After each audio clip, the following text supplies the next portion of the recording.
안녕하십니까. 청소년 상담사 2급 자격시험 대비 제4과목 이상심리 이론 강의 들어갑니다. 이상심리는 여러분들이 그 DSM-5에 있는 내용들을 잘 정리하는 것이 상당히 중요하다라고 말씀드릴 수 있습니다.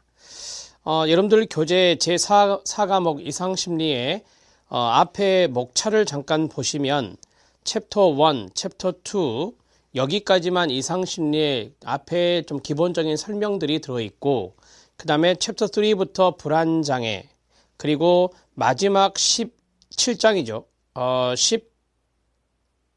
16장이 되겠네요. 그렇죠? 15, 그 다음에 16입니다. 17로 지금 잘못 들어간 것 같은데 16장에 바로 이제 기타 장애가 있습니다. 그래서 마지막까지 DSM-5에 해당되는 장애로 쭉 분류되어 있다. 이렇게 말씀드릴 수 있는데요. 여러분들이 기출문제를 보셨으면 아시겠지만 DSM-5에 여러 가지의 정신장애 진단 명칭이 있는데 거기에 해당되는 것들이 대부분의 문제를 차지하고 있습니다. 아마 20문제 이상은 여기에서 출제가 된다라고 보시면 되겠습니다. 상당히 디테일한 부분까지 연령이라든지 그 다음에 남자 여자 성 차이라든지 이런 것들까지 출제하고 있기 때문에 기출문제에서 나왔던 내용들을 정리를 잘 해 놓으실 필요가 있다는 것을 말씀드립니다. 이상심리는 여러분들이 진단기준이라고 하는 것이 있어요. 각 장애마다 그 진단기준 문제가 가장 많이 나오기 때문에 진단기준을 중심으로 해서 정리를 해 주시면 되겠습니다. 자, 1장 이상심리학의 이론적 입장인데 여기는 말 그대로 그냥 교재를 통해서 워밍업 차원에서 보셔도 충분합니다. 1장에 1절 내용이 있고 그 다음에 쭉 넘기시면 1절 내용 다음에 2절이 있습니다. 2절은 시험 문제 한 문제 정도 출제될 수 있어요. 즉 이제 2강, 그 다음 강의 2강에서는 한 문제 정도 출제가 예상된다. 이렇게 말씀을 드릴 수 있겠습니다. 전반부에 해당되는 것, 즉 DSM-5의 진단 분류에 들어가기 전까지 여기에서는 많이 나오면 한 4문제 정도 출제가 예상되고 적게 나온다면 한 2문제 정도 예상이 됩니다. 그래서 여러분들이 DSM-5를 중심으로 해서 정리를 잘 해주시면 좋겠습니다. 자, 1강의 내용 1절 이상심리학의 개요 들어갑니다. 이상심리학의 정의입니다. 이상심리학이란 인간의 일탈행동이나 심리적 장애를 연구하는 이 학문이 바로 이상심리학이라 말하고 있습니다. 우리가 생활하면서 경험하는 어떤 적응상의 곤란 문제라든지 더 넓게는 생활의 어려운 문제는 적어도 이상심리학의 연구 대상이 될 수 있을 겁니다. 생활하면서 너무 심하게 우울하다, 생활하면서 너무 심각하게 불안 증상이 있다라고 했을 때 우리가 바로 그것들이 다 이상심리학의 연구 대상이다 이렇게 말할 수 있습니다. 결론적으로 이상심리학은 인간이 나타내는 다양한 이상행동과 심리장애를 현상적으로 기술을 하고 분류하고요. 그 원인을 규명하여 설명하고 치료 방법이나 예방 방안을 강구한 학문이 바로 이상심리학이라고 말할 수 있겠습니다. 주로 이상심리학에서 다루는 문제에는 다음과 같은 것들이 있다라고 합니다. 첫 번째, 부적응 행동이나 심리적인 장애는 어떤 유형이 있느냐라고 했어요. 아주 많은 유형이 있겠죠. 그런 것들이 이제 분류가 되어 있고요. 그 다음에 이러한 장애는 어떻게 표출되는가, 생리적인 요소, 인지적인 요소, 정서적인 요소 등이 서로 어떻게 관련이 되어 있는가. 그리고 세 번째는 이러한 장애 유발 요인은 무엇인가. 항상 어떤 진단명에는 원인이란 게 있겠죠. 물론 여러 가지의 관점상에서 원인을 규명하는 것이 좀씩 달라집니다. 이러한 장애를 고치는 방법은 무엇이 있는가? 심리적 장애나 이상행동의 예방은 가능한가? 가능하다면 어떤 예방책이 있을까? 이런 것들을 다루는 이상심리학에서 다루는 문제들이라고 이야기합니다. 2번은 이상과 정상의 구분입니다. 이상을 abnormal이라고 하고 정상을 normal이라고 하죠. 우리가 이제 이상심리학이니까 이상심리학은 abnormal에 해당되는 것을 위해서 말씀드린 대로 연구하는 학문이다. 이렇게 정리할 수 있겠습니다. 자, 통계적인 기준이 있고 사회적 규범의 기준이 있고 주관적 불평감의 기준이 있고 그 다음에 절대적인 기준이 있다. 이렇게 해서 4가지의 기준으로 이야기한 사람이 바로 카즈딘이라고 이야기할 수 있겠습니다. 거기 위에 있는 영어의 내용을 읽어드렸고 그분이 바로 이 네 가지의 기준으로 나누었다. 첫 번째는 통계, 동그라미, 두 번째는 규범, 동그라미, 세 번째는 불평감, 동그라미, 마지막은 절대적 기준의 절대적의 동그라미 치면 됩니다. 이 네 개의 단어를 기억해 놓으세요. 첫 번째 통계적인 부분을 보겠습니다. 카즈딘이 말한 첫 번째의 통계적 기준은 여기에 보면 통계니까 평균에서 이탈되었다. 우리가 측정을 했을 때 평균이 나오는데 그 평균에서 이탈되었을 때 우리가 이상이다, 아브노말이다 이렇게 말할 수 있다는 겁니다. 개인의 어떤 특성을 측정한 측정치가 지나치게 여기서 끊어주세요. 평균에서 이탈되어 있다면 여기가 중요한 거예요. 이게 나오면 통계적 기준입니다. 이상 상태로 보자는 것입니다. 통계적인 기준은 정확하게 경계선을 긋기만 한다면 객관적이고 정확하다는 장점이 있겠습니다. 문제점은 통계적 경계선은 우리가 경계선은 보통 이제 평균 지점이라고 보시면 돼요.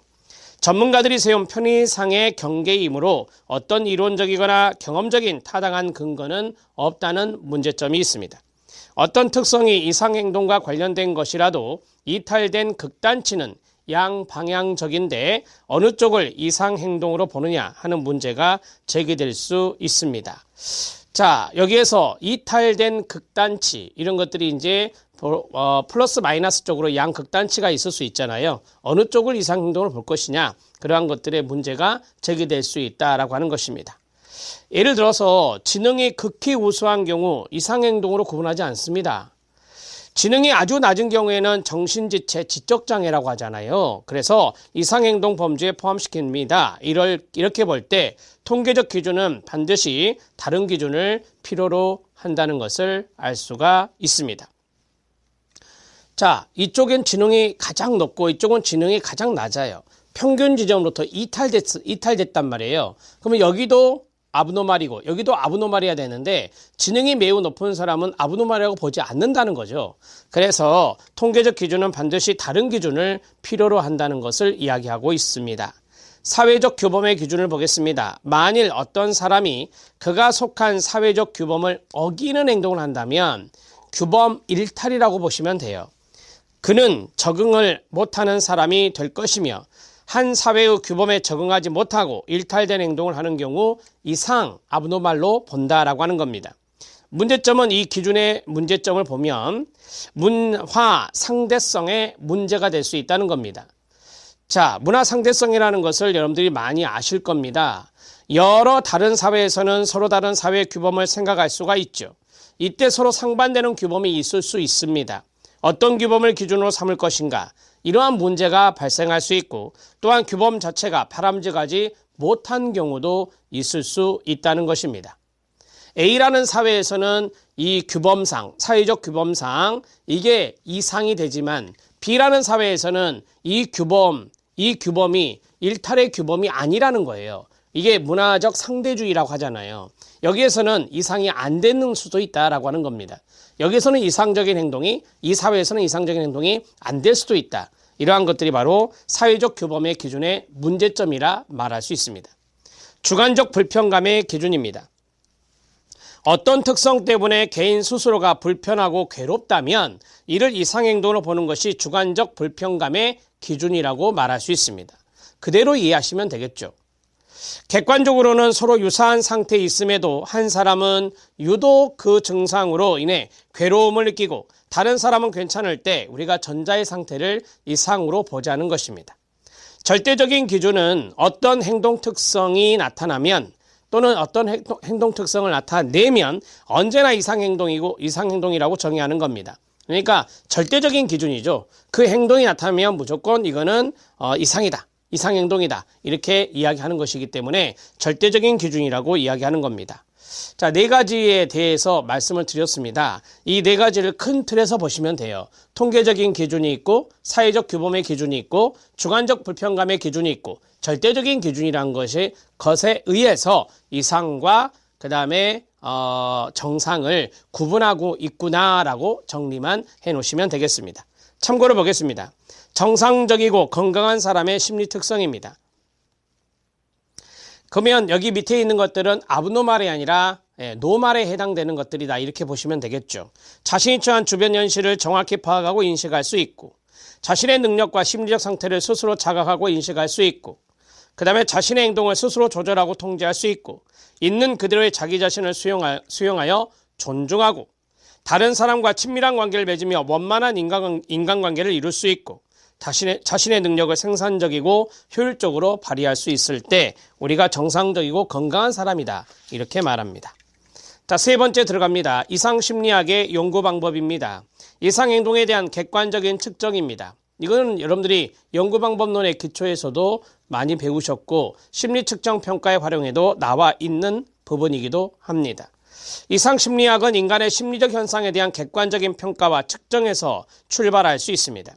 객관적인 평가 도구는 인간의 다양한 행동을 정교하게 변별할 수 있을 뿐만 아니라 측정 도구가 이상행동을 일관성 있는 방식으로 평가하는 정도를 나타내는 신뢰도와, 그너요, 우리가 보통 일관성 하면 신뢰도죠.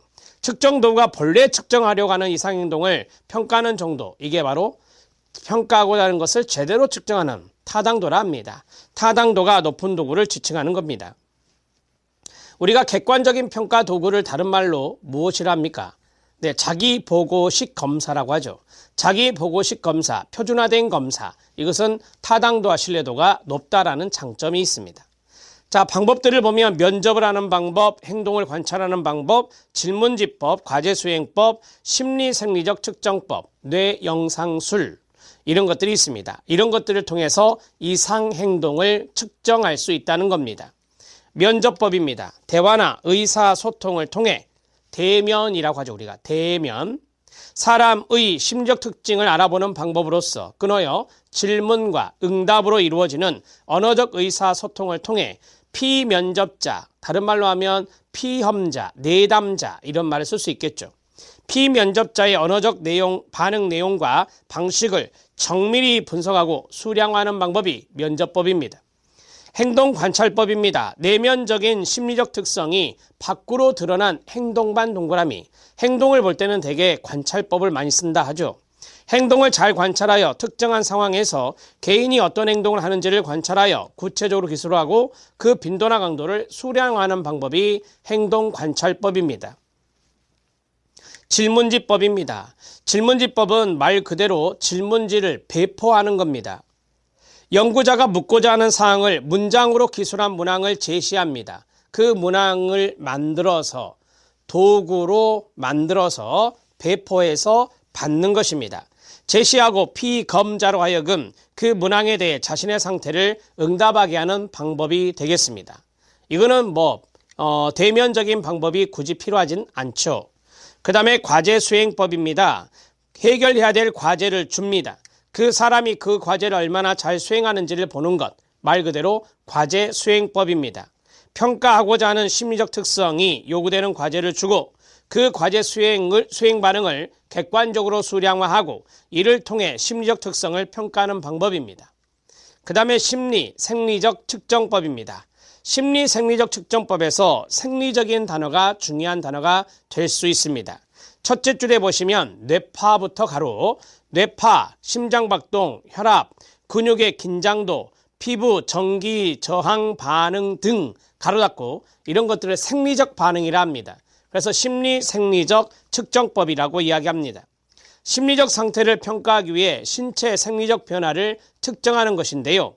이러한 생리적 상태를 측정할 수 있는 측정 도구를 통해서 심리적 상태나 특성을 평가하는 방법입니다. 뇌영상술입니다. 자, 뇌영상술은 뇌의 구조적 결함이나 생리적 활동을 측정하는 방법이 되겠습니다.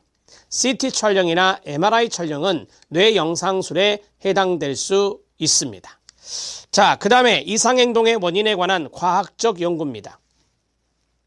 이상심리학에서는 과학적인 측정 방법에 의해서 수집된 자료에 근거하여 이상행동의 특성, 관련 요인, 원인적 요인 등을 밝히는 연구가 진행되고 있습니다.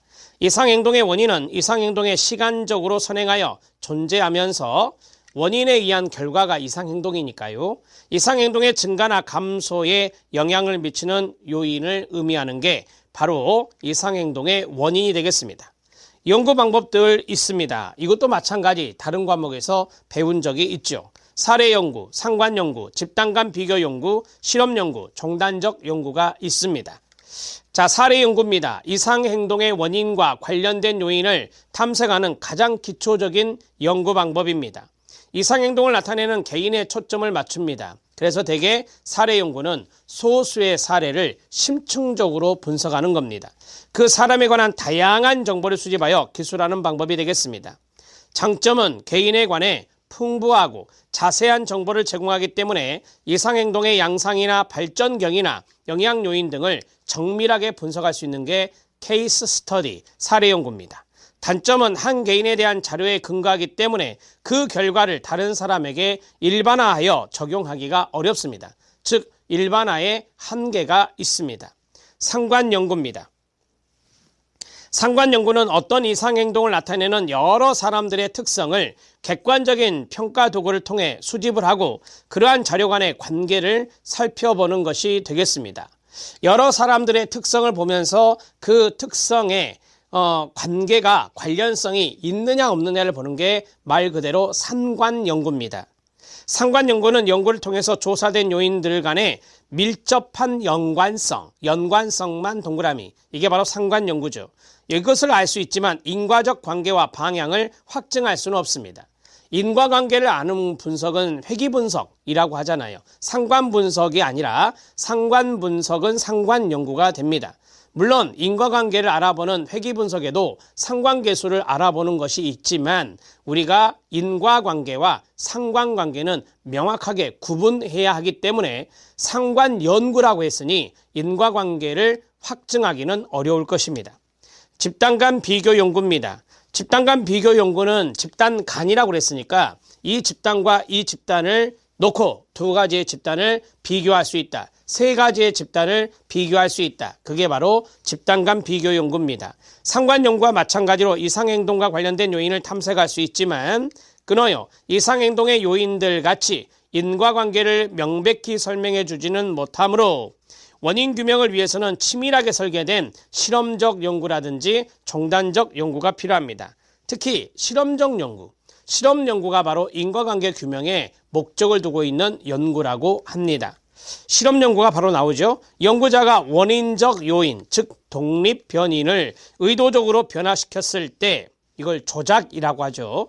그 영향으로 인한 결과적 요인, 종속 변인의 변화에서 두 변인 간의 인과관계를 규명할 수 있는 것이 실험 연구입니다. 실험 연구는 제가 상담 연구 방법론에 기초해서 실험 연구는 인과관계 규명이 주 목적이다라고 말씀을 드렸어요. 실험자가 조작한 변인 외에 다른 변인이 실험의 결과에 개입되지 않도록 세심한 주의를 기울여야 합니다. 한마디로 이것을 다른 말로 외생변인의 통제라고 하죠. 외생변인의 통제의 장점을 갖고 있는 것이 또 실험 연구, 실험 설계라고 합니다. 종단적 연구입니다. 종단적 연구는 말 그대로 이해하면 상당히 장기간에 걸쳐서 이루어지는 연구다 이렇게 말을 해요. 종단적 연구는 두 시점 이상에서 시간차를 두고 자료를 수집하여 인과관계를 밝힐 수 있는 방법인데요. 실제 생활에서 일어나는 이상행동의 원인을 연구할 수 있는 장점이 있지만 많은 사람을 대상으로 장기간 연구를 진행한다는 게 상당히 어렵습니다. 대개 5년, 6년, 10년 이렇게 장기 추적을 하는 거라 많은 사람을 대상으로 하기는 어려운 게 종단적 연구라고 합니다. 종단 연구에서는 동일한 대상을 연구하는 패널 연구가 있고 그 다음에 동년배를 조사하는 코호트 연구가 있고 그 다음에 조사 대상을 달리하는 경향 연구라는 게 있다. 그래서 종단 연구의 종류는 바로 패널 연구, 경향 연구, 동년배 연구 또는 코호트 조사 이렇게 세 가지가 있다라고 배우셨습니다. 자, 세 번째 이상행동의 치료와 예방 방법에 대한 과학적 검증입니다. 심리치료의 효과를 과학적으로 검증하기 위한 여러 가지 연구 방법이 사용되고 있습니다. 이번 연구 방법들을 보면 치료 전후의 행동 비교가 나오죠. 그러니까 어떠한 이상행동에 대한 치료하기 전과 치료한 후를 비교해 보는 것이죠. 가장 기본적으로 많이 하는 건데요.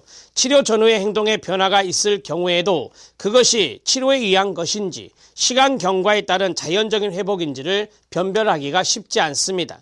특정한 심리치료 방법의 효과를 정교하게 검증하는 연구에서는 통제 집단을 포함시키는 것이 일반적입니다. 통제 집단은 실험 처치를 하지 않는 집단, 비교 집단을 말하는 것입니다.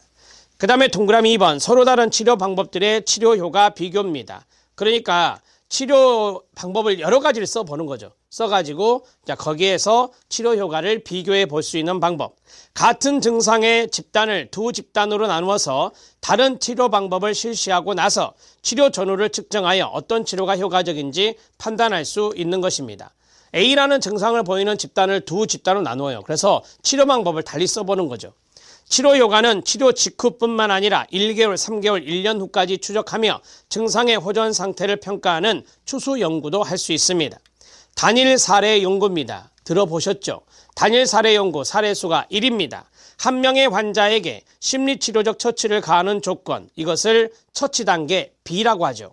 그 다음에 그렇지 않은 조건은 기초선 단계 A라고 하죠. 자, 이것을 반복적으로 여러 번 시행하여 치료적 처치가 가해지는 조건에서만 치료적 변화가 나타나는지를 확인하는 방법. 이게 바로 단일 사례 연구라고 이야기합니다. 자, 이제 이상심리학의 역사를 보겠습니다. 앞에 있는 내용은 다른 과목과 많이 겹치는 부분이라서 굳이 판설하지 않도록 하겠습니다. 이상심리학의 역사입니다. 대개 역사 문제는 거의 등장하지 않더라고요.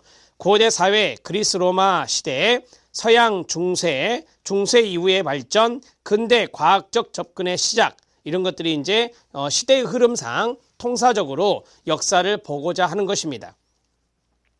고대 사회를 보겠습니다. 초자연적인 이해입니다.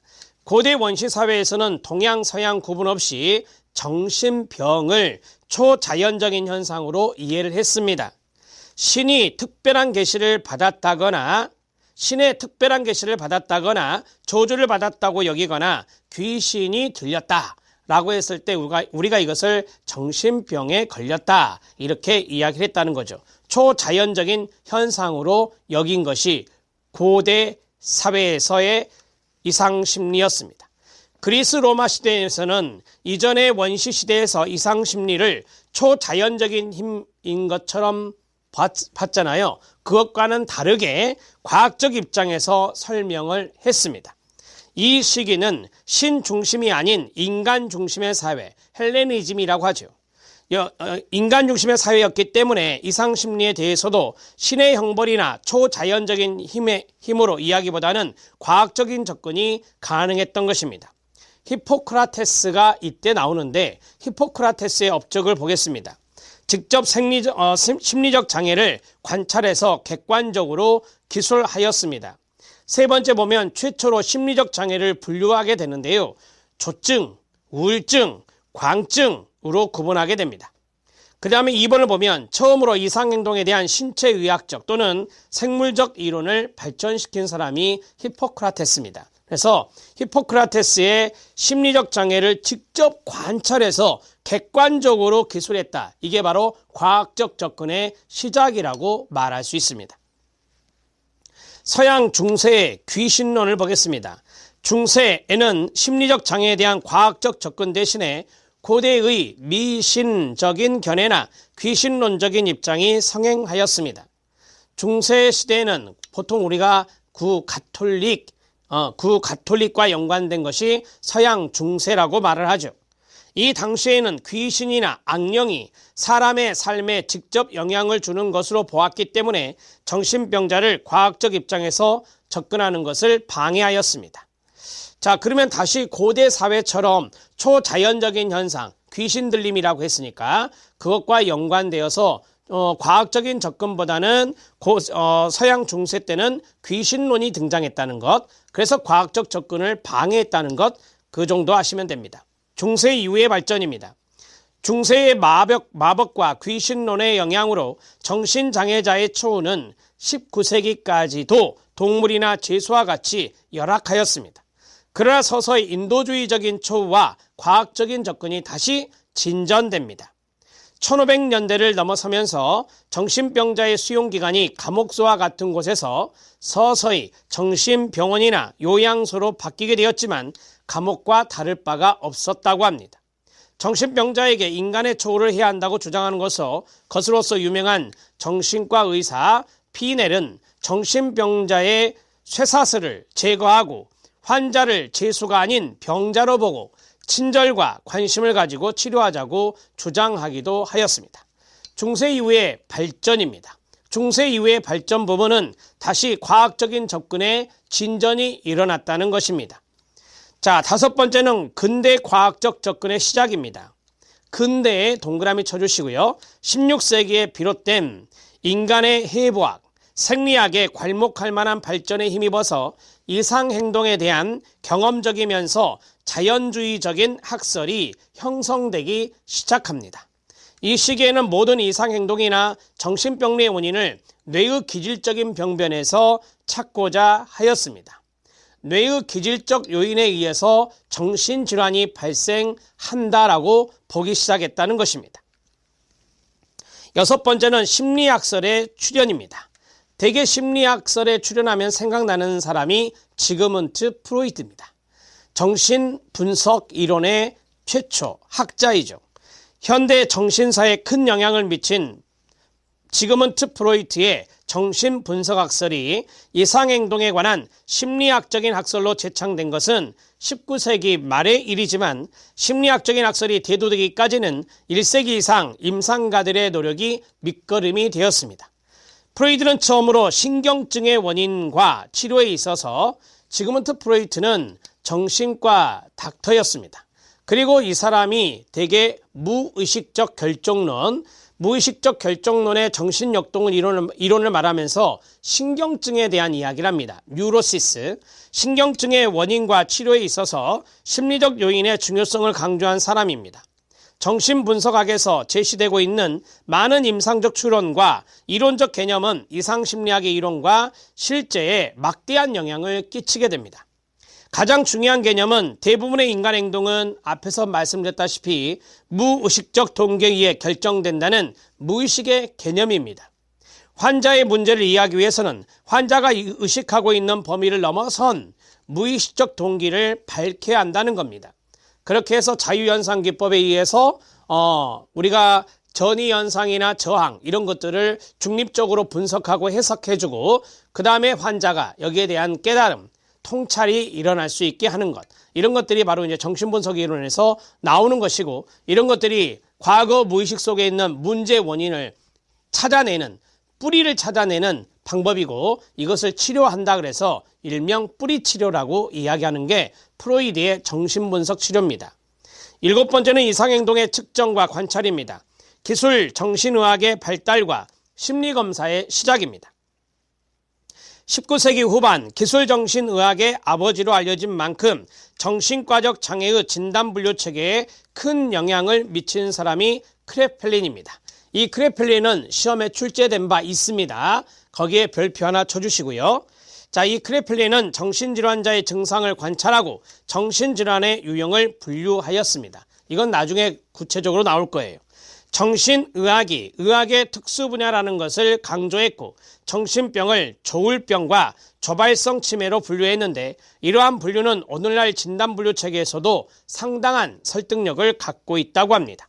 19세기 후반 인간의 심리적 특성을 측정하려는 과학적인 연구가 시도되어서 다양한 지능검사, 성격검사가 개발되기에 이르렀습니다. 최근의 경향을 보겠습니다. 2차 대전을 전후로 해서 1940년대 중반이죠. 2차 대전을 전후로 해서 이상심리학 분야는 실험과학과 경험적인 연구에 의존해서 기질적인 접근과 심리적 접근의 통합적 접근 경향이 뚜렷해지고 있습니다. 따라서 실험과학적인 부분들은 대개 이제 기질적인 부분들이 될 것이고요. 자, 그 다음에 이제 심리적인 접근, 이런 것들이 이제 우리가 많은 심리검사, 이런 것들을 통해서 이루어지는 것이 되겠습니다. 이게 경험적인 연구가 될 수 있겠죠. 정신역동적 정신병리 이론이 임상 실제와 연구 분야에서 도전받으면서 개인 심리학적 접근에서 행동주의 접근과 현상학적 인간주의적 접근이 발전하게 되었습니다. 가족 체계를 비롯해서 사회 환경의 영향에 관한 이론이 발전하고 있습니다. 2번은 무슨 말이냐면 정신분석 이론의 내용에서 출발이 돼요. 출발이 되는데 그 이후에 많은 이론들이 나왔다라고 하는 거죠. 심리학의